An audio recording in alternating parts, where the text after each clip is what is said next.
Hello बच्चों, चलिए इस प्रश्न को पढ़ते हैं और समझते हैं कि प्रश्न में हमें क्या बोला गया। तो प्रश्न हमारा है कि एक चतुर्भुज ए बी सी डी के विकर्ण एक दूसरे को ओ पर इस प्रकार काटते हैं कि ए ओ बटा ओ सी हमारा बी ओ बटा ओ डी के है। तो हमें दिखाना है कि जो ए बी सी डी है वो हमारा एक समलंब चतुर्भुज है। ठीक है, तो चलिए इस प्रश्न को हल करने से पहले हम मुख्य अवधारणा को देख लेते हैं। ठीक है, तो मुख्य अवधारणा, ठीक है, तो मुख्य अवधारणा में सबसे पहले हम बात करते हैं कि समलंब चतुर्भुज होता कैसा है। ठीक है, तो समलंब, ठीक है, समलंब चतुर्भुज, अगर हम समलंब चतुर्भुज की बात करें तो हमें पता है कि समलंब चतुर्भुज हमारा कैसा होता है। तो समलंब चतुर्भुज हमारा वैसा चतुर्भुज होता है जिसमें हमारे क्या होते हैं, सिर्फ दो हमारे भुजा होते हैं वो आपस में समानांतर होते हैं। ठीक है, यानी कि ये भुजा और ये भुजा मान लो इनका युग्म जो है वो समानांतर है, तो इस तरह के चतुर्भुज को हम समलंब चतुर्भुज बोलते हैं। तो मान लो ये ए बी सी डी है। ठीक है, तो इस तरह के चतुर्भुज को हम क्या बोलते हैं, समलंब चतुर्भुज। अब दूसरी एक प्रमेय को हम देख लेते हैं। ठीक है, जिसका नाम हमारा क्या है, जिसका नाम हमारा है आधारभूत आधारभूत अनुपातिक अनुपातिक प्रमेय। ठीक है, अनुपातिक प्रमेय, इसको समझ लेते हैं।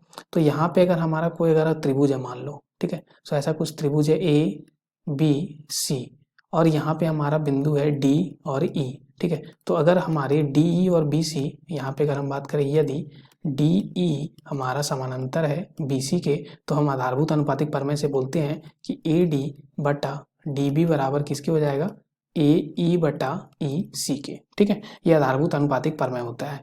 तीसरा चीज हम देख लेते हैं कि यदि यदि दो रेखा किसी किसी तीसरे रेखा के समानांतर होती है, तीसरे रेखा के समानांतर होती है तब हम क्या बोलते हैं, तब वो दो रेखा आपस में भी समानांतर होती है, तो वो दो रेखाएं आपस में भी समानांतर होती है। ठीक है, ये हमारा होता है तीसरा। ठीक है, कि यदि कोई दो रेखा मान लो, ये दो रेखा है हमारी, ठीक है, वो तीसरी रेखा इसके समानांतर है। ठीक है, ये रेखा जो है मान लो ये ए बी और ये हमारा क्या है सी डी और ये हमारा क्या है ई एफ। अगर हमारा यहाँ पे बोला गया है कि ए बी जो है वो समानांतर है सी डी के और यहाँ पे सी डी समानांतर है ई एफ के, तो हम क्या बोल पाएंगे इस प्रमेय से कि जो हमारा ए बी होगा वो समानांतर किसके हो जाएगा, ई एफ के, ऐसा हम बोल पाएंगे। ठीक है, तो ये हमारे तीन यहाँ पे मुख्य मूलभूत अवधारणाएं हमने देख लिया। अब इसी से हम इस प्रश्न को हल करेंगे। देखो, इस प्रश्न को हल करने के लिए सबसे पहले क्या करते हैं, ये जो चतुर्भुज है इसमें हम क्या करते हैं, सबसे पहले विकर्ण को यहाँ पे मिला देते हैं। ठीक है, तो ऐसा कुछ हमारे यहाँ पे विकर्ण मिल रहा होगा।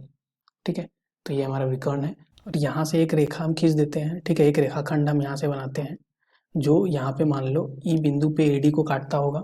तो यहाँ से हम बोल सकते हैं, मानो यहाँ पे अगर यहाँ पे हमने माना, मान लो, ठीक है, कि माना यहाँ पे हम बात कर रहे हैं त्रिभुज। ठीक है, किसमें, तो त्रिभुज हम बात करते हैं ए सी डी में। ठीक है, तो यहाँ पे त्रिभुज ए सी डी में हम बात करने वाले हैं। मान लेते हैं हम कि जो हमारा ओ ई है वो हमारा समानांतर सी डी के है। ठीक है, तो यहाँ पे हम मान लेते हैं कि ओ ई समानांतर सी डी है। ठीक है, ये अगर हम मान लेते हैं तो हम आधारभूत अनुपातिक प्रमेय से क्या बोल सकते हैं कि जो हमारा इनके भुजाओं का यहाँ पे जो हमारा ये जो ए ई बटा ई डी होगा वो हमारा ए ओ बटा ओ सी के होगा। तो ए ई बटा ई डी यहाँ पे हम लिखेंगे ए ई बटा ई डी जो होगा वो हमारा किसके बराबर होगा, तो ए ई बटा ई डी जो है वो ए ओ बटा ओ सी के बराबर होगा।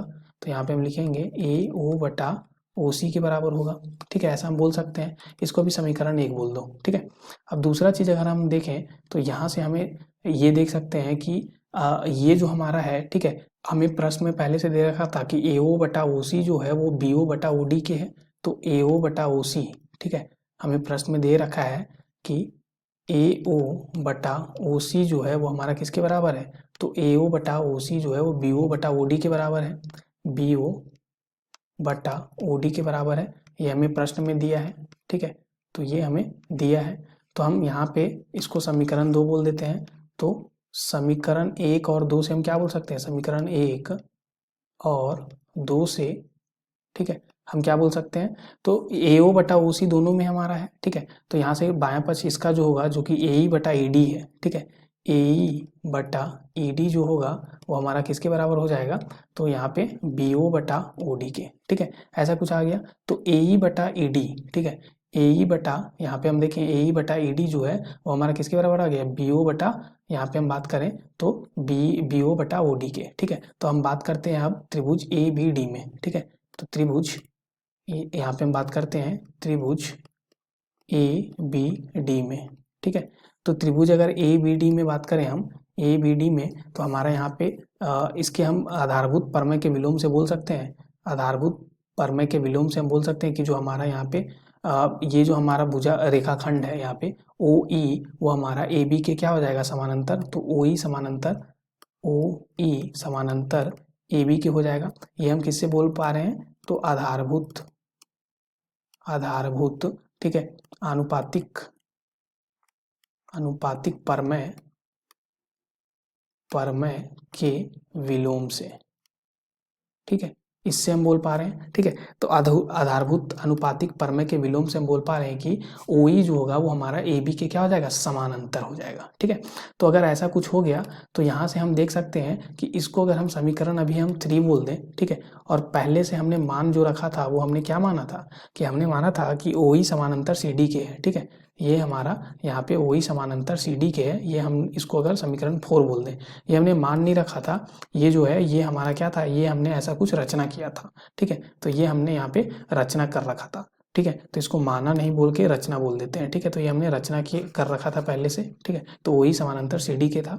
तो अगर ये दोनों हम यहाँ पे समीकरण से देखें 4 और हमारा समीकरण कौन सा, तो 3 से है, ठीक है, तो समीकरण,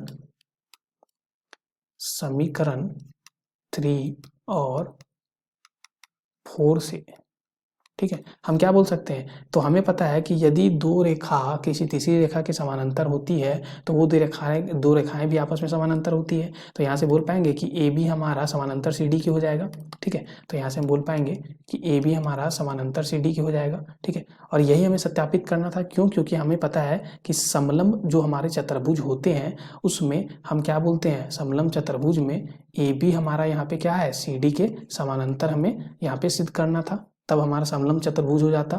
तो ये हमने सिद्ध कर दिया कि AB हमारा CD के समानांतर है, इसलिए हम बोलेंगे कि ABCD एक समलंब चतुर्भुज है, चतुर्भुज है, यही हमें सिद्ध करना था। आशा करते हैं आपको ये प्रश्न का हल समझ में आ गया होगा। धन्यवाद बच्चों।